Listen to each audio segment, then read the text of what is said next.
Job chapter 1. There was a man in the country of Uz named Job. He was a man of complete integrity who feared God and turned away from evil. He had 7 sons and 3 daughters. His estate included 7,000 sheep and goats, 3,000 camels, 500 yoke of oxen, 500 female donkeys, and every large number of servants. Job was the greatest man among all the people in the East. His sons used to take turns having banquets at their homes. They would send an invitation to their 3 sisters to eat and drink with them. Whenever a round of banqueting was over, Job would send for his children and purify them, rising early in the morning to offer burnt offerings for all of them. For Job thought, perhaps my children have sinned, having cursed God in their hearts. This was Job's regular practice. One day the sons of God came to present themselves before the Lord, and Satan also came with them. The Lord asked Satan, "Where have you come?" "From roaming through the earth," Satan answered him. He walked around on it. Then the Lord said to Satan, "Have you considered my servant Job? No one else on earth is like him, a man of perfect integrity, who fears God and turns away from evil." Satan answered the Lord, "Does Job fear God for nothing? Haven't you placed a hedge around him, his household, and everything he owns? You have blessed the work of his hands, and his position have increased in the land. But stretch out your hand and strike everything he owns, and he will surely curse you to your face." "Very well," the Lord told Satan. "Everything he owns is in your power. However, do not lay a hand on Job himself." So Satan left the Lord's presence. One day when Job's son and daughters were eating and drinking wine in the oldest brother's house, a messenger came to Job and reported, while the oxen were plowing and the donkeys grazing nearby, the Sabins swooped down and took them away. They struck down the servants with the sword, and I alone have escaped to tell you." He was still speaking when another messenger came and reported, God's fire fell from heaven. It burned the sheep and the servants and devoured them, and I alone have escaped to tell you.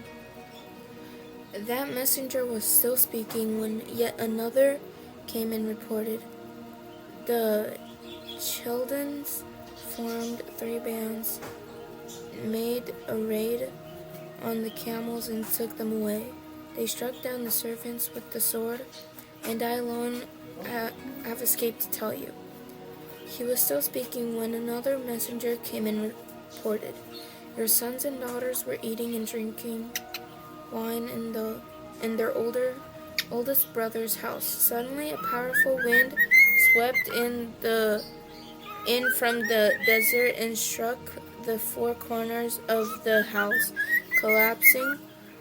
It collapsed on the young people so that they died, and I alone have escaped to tell you. Then Job stood up, tore his robe, and shaved his head. He fell to the ground and worshipped, saying, "Naked I come to from my mother's womb, and naked I will leave this life. The Lord gives, and the Lord takes away. Blessed be the name of the Lord. Throughout all this, Job did not sin or blame God for anything. Job 2. One day, the sons of God came again to present themselves before the Lord, and Satan also came with them to present himself before the Lord. The Lord asked Satan, "Where have you come from?" "From roaming through the earth," Satan answered him, "and walking around on it." Then the Lord said to Satan, "Have you considered my servant Job? No one else on earth is like him, a man of perfect integrity, who fears God and turns away from evil. He still retains his integrity, even though you incited me against him to destroy him for no good reason." "Skin for skin," Satan answered the Lord. "A man will give up everything he owns in exchange for his life. But stretch out your hand and strike his flesh and bone, and he will surely curse you to your face." "Very well," the Lord told Satan. "He is in your power. Only spare his life." So Satan left the Lord's presence and infected Job with terrible boils from the sole of his feet to the top of his head. Then Job took a piece of broken pottery to scrape himself while he sat among the ashes. His wife said to him, "Are you still holding on your integrity? Curse God and die." "You speak as a foolish woman speaks," he told her. "Should we accept only good from God and not adversity?" Throughout all this, Job did not sin in what he said. Now when Job's 3 friends, Eliphaz the Temanite, Bildad the Shuhite, and Zophar the Naamathite, heard about all this adversity that had happened to him, each of them came from his home. They met together to go and sympathize with him and comfort him. When they looked from a distance, they could barely recognize him. They wept out loud, and each man tore his robe and threw dust into the hair on his head. Then they sat on the ground with him 7 days and nights, but no one spoke a word to him, because they saw that his suffering was very intense. Job 3. After this, Job began to speak and cursed the day he was born. He said, "May the day I was born perish, and the night that said, a boy is conceived. If only that day had turned to darkness. May God above not care about it, or light shine on it. May darkness and gloom reclaim it, and a cloud settle over it. May the darkness of the day terrify it. If only darkness had taken that night away. May it not appear among the days of the year, or be listed in the calendar. Yes, may that night be barren. May no joyful shout be heard in it. Let those who curse days condemn it. Those who are ready to rouse Leviathan, may its morning star grow dark. May it wait for daylight, but have none. May it not see the breaking of dawn. For that night did not shut the doors of my mother's womb, and hide sorrow from my eyes. Why was I not stillborn? Why didn't I die as I came from the womb? Why didn't the knees receive me, and why were there? Now I would certainly be lying down in peace. I would be asleep, then I would be at rest. With the king Kuzulus of the earth, who rebuilt ruined cities for themselves, or with princes who had gold, who filled their houses with silver. Or why was I not hidden like a massacred child, like infants who never see daylight?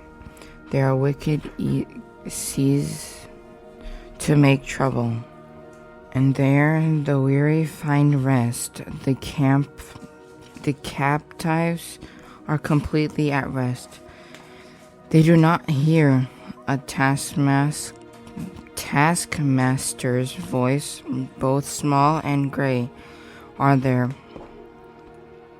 and the slave is set free from his master. Why is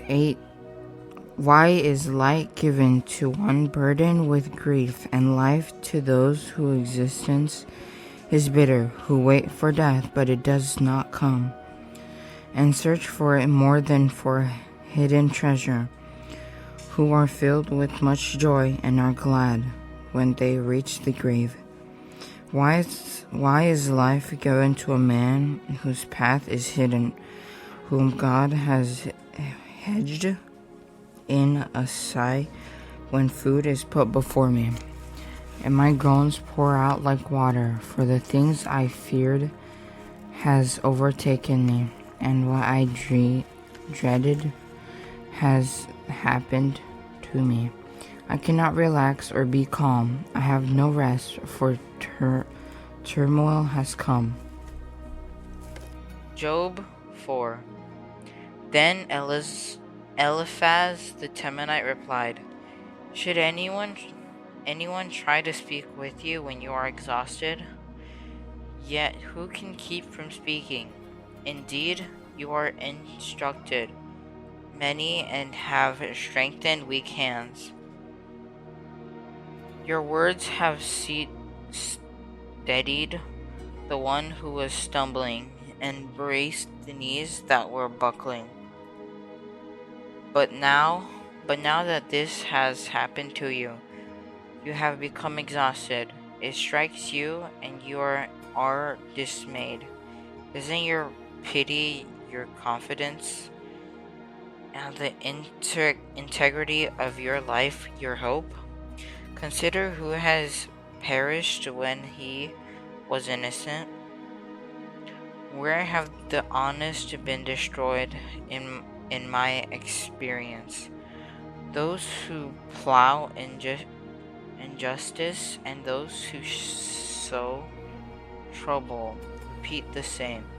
They perish at a single blast from God, and come to an end by the breath of his nostrils. The lion may roar and fierce lion growl, but the teeth of young lions are broken. The strong lion dies, it catches no prey, and the cubs of the lioness are scattered. A word was brought to me in secret. My ears caught a whisper of it. Among unsettling thoughts from visions in the night, when deep sleep comes over men, fear and tremble came over me and made all my bones shake. I felt a draft on my face, and the hair on my body stood up. A figure stood there, but I could not recognize its appearance. For a form loomed before my eyes. I heard a whispering voice. Can a mortal be righteous before God?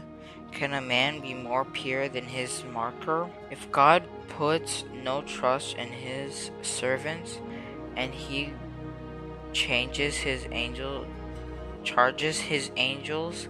with foolishness, how much more those who dwell in clay houses, whose foundation is in the dust, who are crushed like a moth. They are smashed to pieces from dawn to dusk. They perish forever while no one notices. Are their 10 cords not pulled up? They die without wisdom.